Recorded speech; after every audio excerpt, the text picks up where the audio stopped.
Salut à tous, c'est Tom. Donc aujourd'hui nouvelle vidéo. Il est... Oh putain. Il est 7h06 du matin. Je m'apprête à partir pour Paris. Aujourd'hui c'est un grand jour, je récupère enfin ma 103. Il y en a quelques-uns qui sont au courant, mais depuis ma vidéo que j'avais fait en juin, quelque chose comme ça. Non, avant juin, mais peut-être. J'ai fait une vidéo qui s'appelait Je vends ma 103. Sauf que j'ai passé beaucoup trop de temps dessus, elle m'avait coûté beaucoup trop cher. Et donc à la fin j'ai juste dit bon on arrête les frais. Elle m'avait coûté peut-être 500 balles. J'ai dit c'est bon que je la revends parce qu'en fait elle roulait mais pas hyper bien. Et elle était toujours aussi moche qu'avant. Donc je mets la vidéo en ligne, je mets une publi Insta et je reçois un message de Alexandre de Mobilette Club Paris que je connaissais déjà un petit peu. Et Alexandre me dit il la vend surtout pas, c'est un modèle hyper rare, c'est une des toutes premières 103 avec tel et tel détail, bon ça il nous en parlera tout à l'heure. Et donc il me dit faut pas que tu la vendes, franchement c'est vraiment introuvable et tout. Et je lui dis non franchement je m'en fous, je retrouverai une autre moins rare s'il faut. Mais j'ai vraiment pas le temps de la refaire et je préfère en racheter une même moins rare mais plus belle plus tard. Et j'ai pas le temps de la repeindre, j'ai pas le temps de faire ce qu'il y a à faire, il y avait tous les chromes à changer. Faire une grosse peinture, des éléments à retrouver parce que la moitié des carénages étaient pétés. Et il me dit bah tu sais quoi, moi si tu veux je te la refais, je te fais un prix, mais vraiment faut que tu la sauves et faut que tu la gardes parce que c'est vraiment un modèle hyper rare. Et du coup j'ai dit ok. La 103 je l'ai démontée, je l'ai mis dans mon coffre et je lui ai emmené mi-juin, quelque chose comme ça. Et du coup aujourd'hui on est le 3 novembre je crois, et du coup bah je vais la récupérer. Et quitte à y aller, autant faire une pierre deux coups. J'ai acheté un 104 phase 1 première génération il y a peut-être un mois ou 2 mois. Et bah du coup je lui emmène vu qu'il tourne mais que bah pareil il est dégueulasse en esthétique. Et du coup bah, il va me refaire le 104. Du coup bah, dans la vidéo vous allez voir les deux. Peut-être que cette vidéo sera en deux parties en fonction de la longueur. Enfin de la durée. Et du coup je vais lui montrer un petit peu le 104, tout ce qu'il y a à faire, même si on a déjà parlé évidemment et qu'il a déjà vu plein de photos. Mais comme ça vous allez pouvoir le découvrir aussi. Et ensuite du coup on ira rouler dans Paris avec la 103 toute neuve restaurée. Comme ça bah, il va nous présenter tout ce qu'il a fait. Et je pense que ouais, ça va être bien sympa.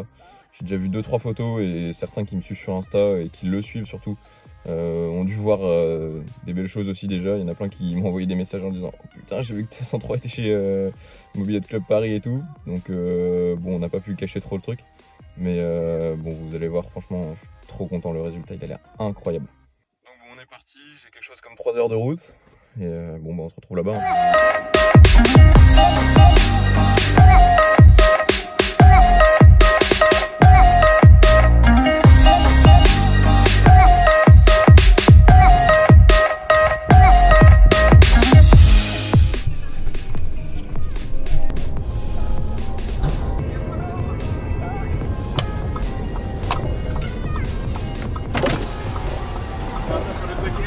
Je me mets juste là?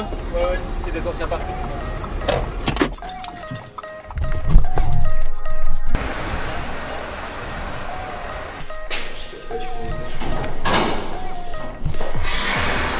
Attention. Oh putain. Oh ça a l'air.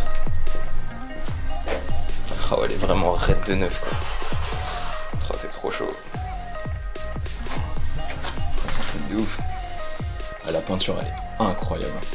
Les cerclages ils vont trop bien. Ouais ils sont bien en fait, je m'y suis habitué. Tu sais je t'avais dit au début ça me dérange, c'est trop brillant. Ouais. Et en fait non. Bah, après avec le reste de la mob ça y va bien. Oui c'est ça en fait. Oh, les guidons, les poignées et tout, putain c'est trop beau.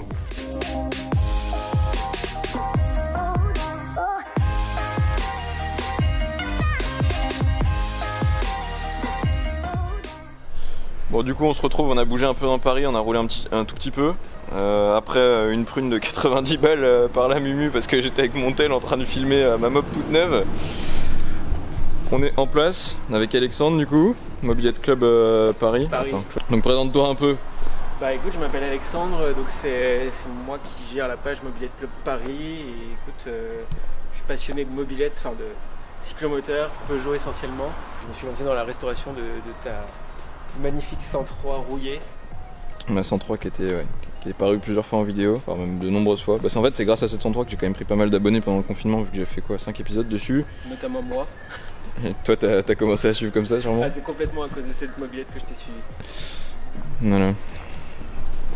Ouais, parce que à la base comme je disais, j'avais fait la vidéo il y a à peu près, je sais pas 6 mois, un truc comme ça, où je dis que j'allais vendre cette mob qui était un beau tas de merde. Et je reçois un message de cette personne qui me dit la vends surtout pas, c'est hyper rare, machin. Puis j'ai rien à foutre, elle est moche, elle est pourrie.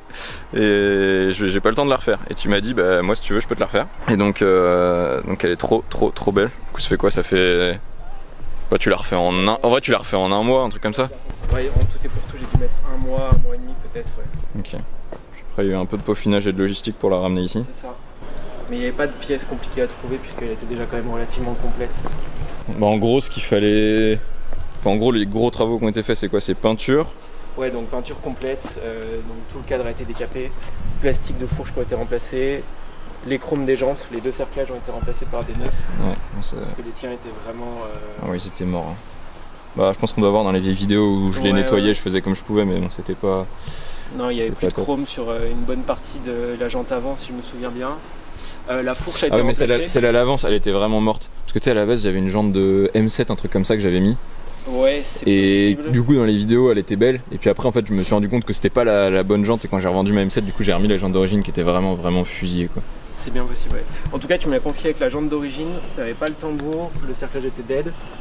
Et c'est tout. Fourche tordue à 45 degrés quand tu me l'as confié, donc là ça y est, on a récupéré le débattement. Ça c'est fou, ça, j'ai jamais connu comme ça. Bah pareil, tous les chromes étaient HS, donc remplacement des guidons.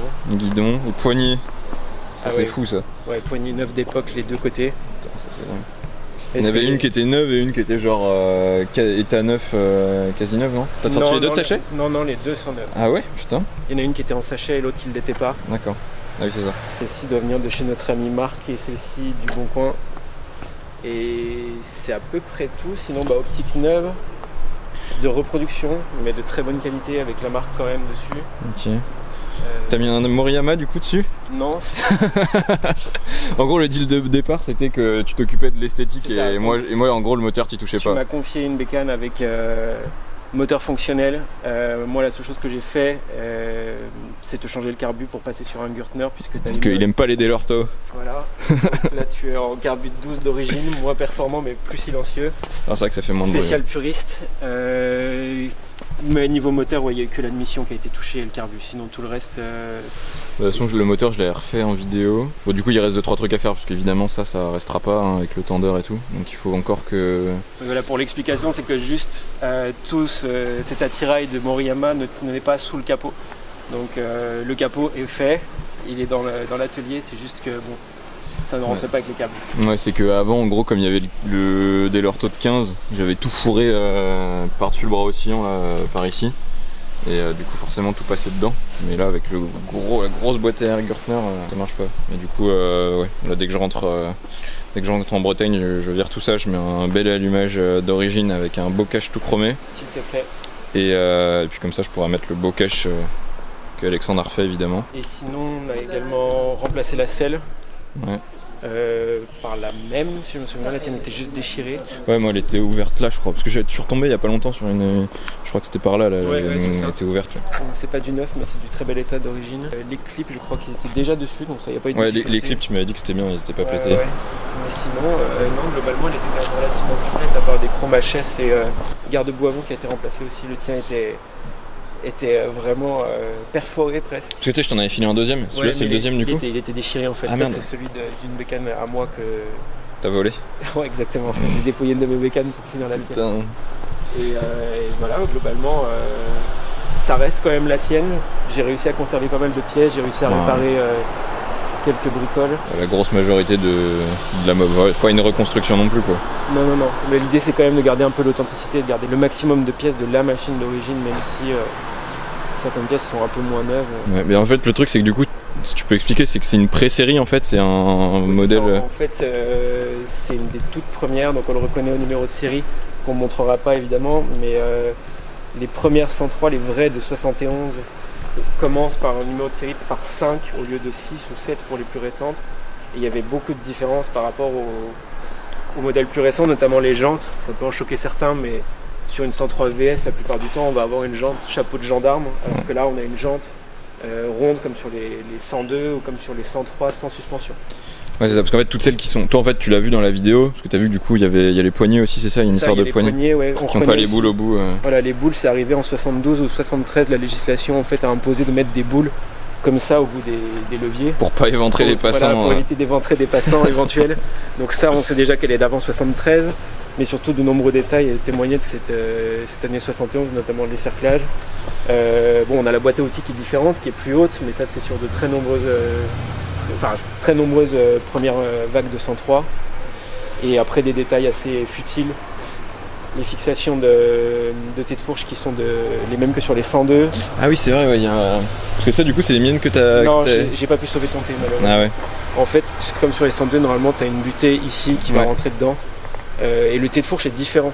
C'est vraiment spécifique. Et le mien, il était bouffé. Il était. Ouais, parce que c'est ici, il était tout mort. Ouais, non, il fallait le mastiquer dans tous les sens. C'était dommage, donc je l'ai remplacé malheureusement. Et du coup, normalement, là, il y a une petite butée. C'est ça, voilà, il y a une butée qui va en fait bloquer l'écrou, enfin la vis dans le thé. Et du coup, on n'a pas besoin d'avoir deux clés de hanse pour resserrer. Une seule suffit. Faudrait que j'arrive peut-être à retrouver juste sinon un truc histoire de bloquer que ce soit esthétiquement. Oui, ou trouver carrément une vis de 100. Ouais, ou la vis. On va dégager ça 2 secondes. Putain, rien jumpé. Oui, parce qu'en fait, du coup, t'étais juste toi tombé sur ma vidéo où je disais que j'allais la vendre. Et du coup, tu m'as dit, bah non, en fait, c'est con. Ouais, c'est ça. Je suis tombé sur ta vidéo où tu disais que t'allais la vendre. Tu m'en avais déjà parlé au préalable. Et surtout, moi, cette mobilette, elle avait quand même un certain affect. Enfin, j'avais un affect vis-à-vis d'elle puisque je te regardais faire des vidéos en 2020 ou 2021 pendant le Covid. Ouais, c'est ça. En train de bidouiller cette merde. De te branler sur des condensateurs électroniques et je me suis dit bon, c'est rigolo, j'adorais tes vidéos. Je les regardais en faisant la queue devant la boulangerie avec mon masque à l'époque pendant le Covid et de pouvoir la restaurer aujourd'hui, je trouve qu'il y avait quand même une certaine continuité et j'étais très flatté de pouvoir restaurer une mob que j'ai vu être en train de restaurer sur YouTube. J'ai un cache que j'ai racheté parce que là, ce cache là, c'est pas le mien, c'est le tien et tu l'avais mis en attendant, mais du coup, j'en ai racheté un tout neuf sur lesolex.com. Donc il doit arriver. Du coup j'ai 2-3 petites vidéos à faire. Il y a le plateau aussi qui est mort, donc faut que je retrouve un. Il y a les stickers aussi qui sont pas exactement ce qui était sur la machine. Parce que ce que tu me disais, c'est que sur les toutes premières versions, normalement là t'as l'étoile ici avec, avec 2 bandes. Bon, après ceux-là faisaient le job, c'est vraiment des. Ceux-là ils sont beaux. C'est des autocollants de phase 1 quand même, mais malheureusement c'est pas exactement ceux d'origine, et puisqu'on est sur une pré-série, autant pousser le truc jusqu'au bout, quoi. Ouais, mais bon, ça, t'avais un créneau, donc on va essayer de voir pour essayer d'en refaire des répliques très fidèles de ceux qui étaient dessus. Ouais. Du coup, non, franchement, ça va être parfait. T'avais un doute, c'était pour la grille de klaxon. On n'arrive pas trop à savoir si c'était blanc ou chromé. Mais c'était une chromée qui était montée dessus. La plupart des bleus turquoise ont la grille blanche, et là en l'occurrence elle l'avait en chromé. Ouais, la grille, on n'a jamais réussi trop à savoir, parce qu'en gros, toi les seules photos que t'avais vues de ces genres de début de série, enfin de pré-série comme ça, c'était sur des couvertures de magazines ou de catalogues Peugeot, je crois. On n'arrive pas à voir la différence entre du chrome ou du plastique. C'est ça, et du coup on n'arrive pas à voir, parce qu'en fait en gros sur la couverture on voit exactement la même avec du coup les petites étoiles là en autocollant, et donc des jantes fines avec le bras oscillant, enfin avec des suspensions à l'arrière, quoi. Et ouais, on n'arrive pas à voir si ça brille sur ça ou pas. Alors, sachant que toutes les turquoises que j'ai vues avaient la grille en plastique blanc qui tourne au jaune avec les années, et celle-ci, quand tu me l'as confiée, elle avait la grille chrome, enfin inox. Donc j'arrive pas à savoir si ça c'était d'origine ou pas. Dans le doute, on l'a laissé. Et ça se voit quand genre c'est vieux que c'est resté dehors et tout ou pas?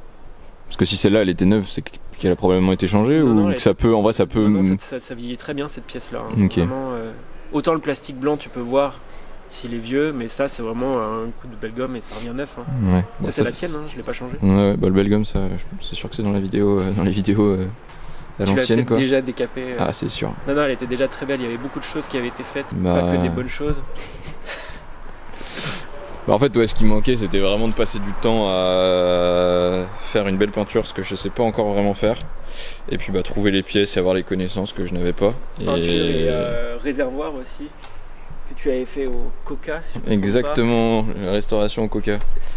Donc là, le réservoir est ok. Parce que je me rappelle vraiment de la semaine d'après où je t'avais déposé la mob, où tu m'envoies des vocaux en mode putain, tu verrais la merde que j'ai sorti de ton réservoir, je sais pas ce que t'as mis dedans. Et après j'ai dit bah je crois qu'il faut aller regarder les vieilles vidéos, tu vas retrouver. Et putain, il a mis du Coca, le con. Ouais, non, en vrai, elle était complète. C'était vraiment son atout, c'était d'avoir une pré-série, ce qu'on appelle pré-série, donc c'est vraiment les toutes premières de 71, après juillet 71, le passage aux mines, et on avait la chance d'avoir, enfin tu avais la chance d'avoir ce modèle. Ah, précision qu'on n'a pas donnée.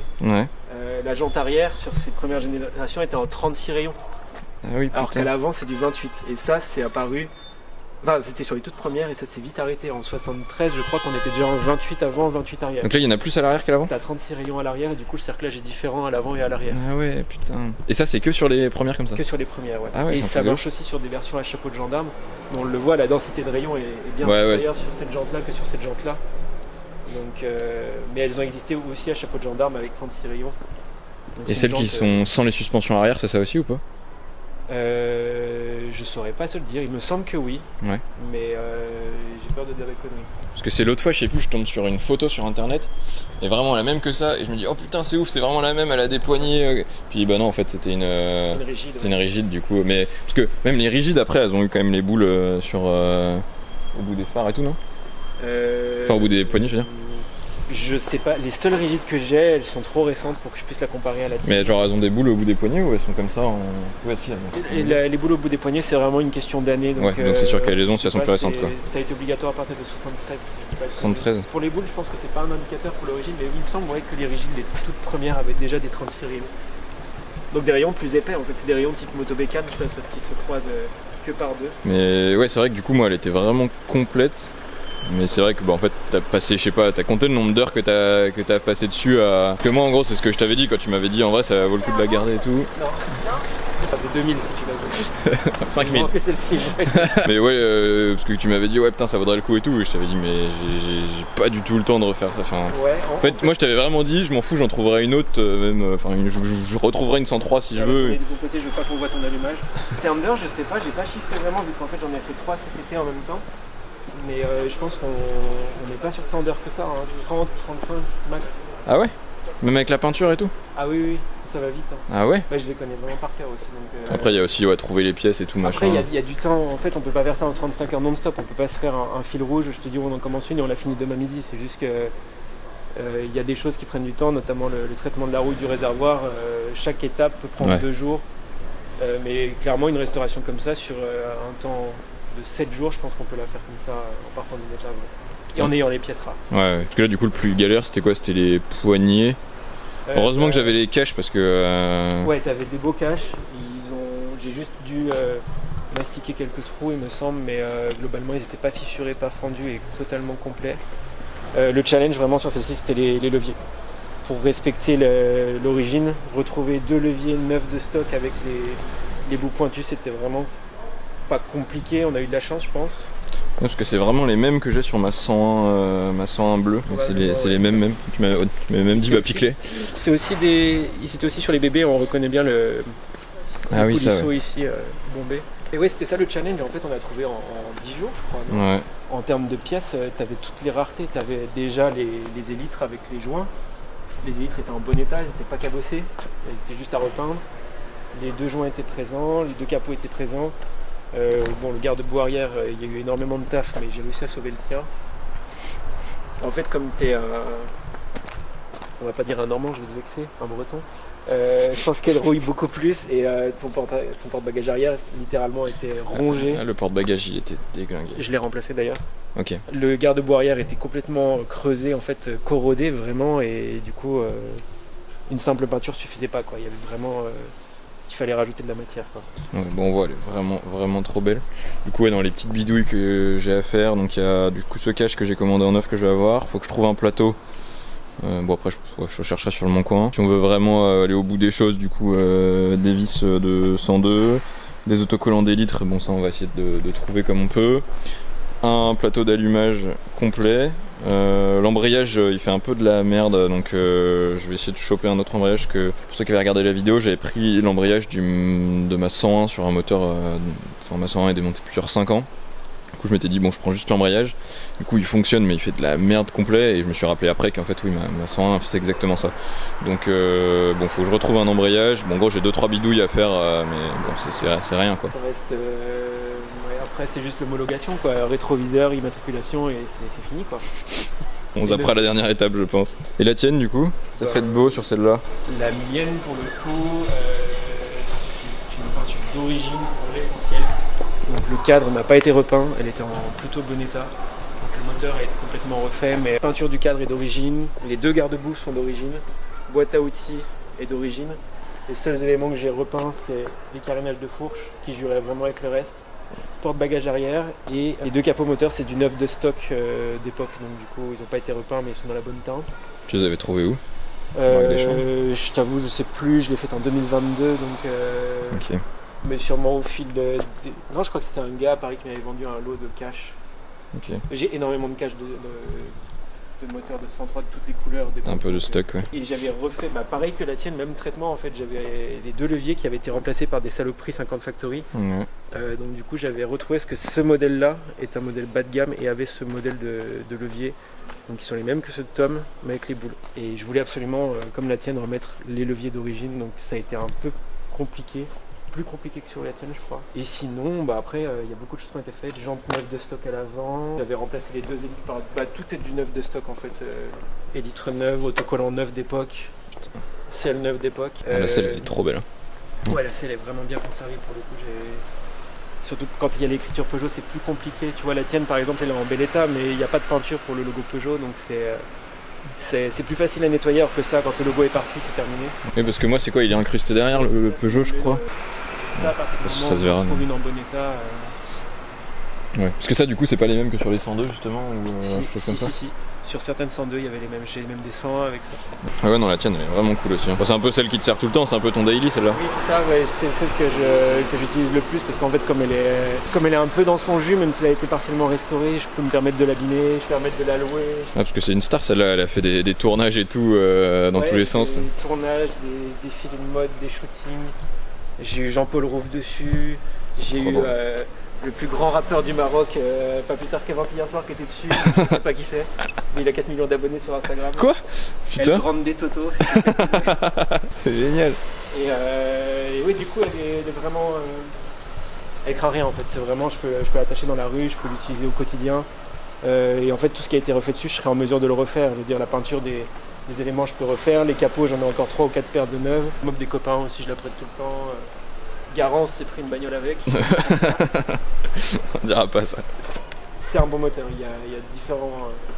On peut avoir de la chance ou pas sur les 103. Là, c'est un moteur qui avait très peu de kilomètres et pour le coup, c'est un bon numéro. Il est vraiment très bien assemblé et il marche trop bien. Et je vois très peu de différence avec un modèle à variateur pour le coup. Ouais, ça c'est dingue que ça marche aussi fort qu'une qui a un vario. Ouais. J'ai des 103 à vario qui marchent moins bien que celle-ci. Ah, c'est dingue. En termes de pointe, d'accélération. Ouais. Bon, elle marche forcément moins bien que celle-là, hein, mais. En même temps, tu as mis un allumage oriental. Ok, bon bah top. Bon, on va aller un peu rouler dans Paris. Profiter de ça. En tout cas, c'est cool, ça brille. Hein. C'est beau. Ça brille. Bon, je suis repassé sur l'iPhone. Du coup, là, on est dans une petite ruelle dans Paris un peu sympa. Des petits moments symboliques que t'aimes bien poser des autocollants derrière sur les porte-bagages. Bon, moi, ils sont pas politiques, mais j'ai retrouvé des petits autocollants dans mes caisses. Petits autocollants d'époque. Mais j'ai pas vu que ça remontait un peu quand même. Ouais, mais au pire, à la limite, tu fourras un petit coup de scalpel sur le bord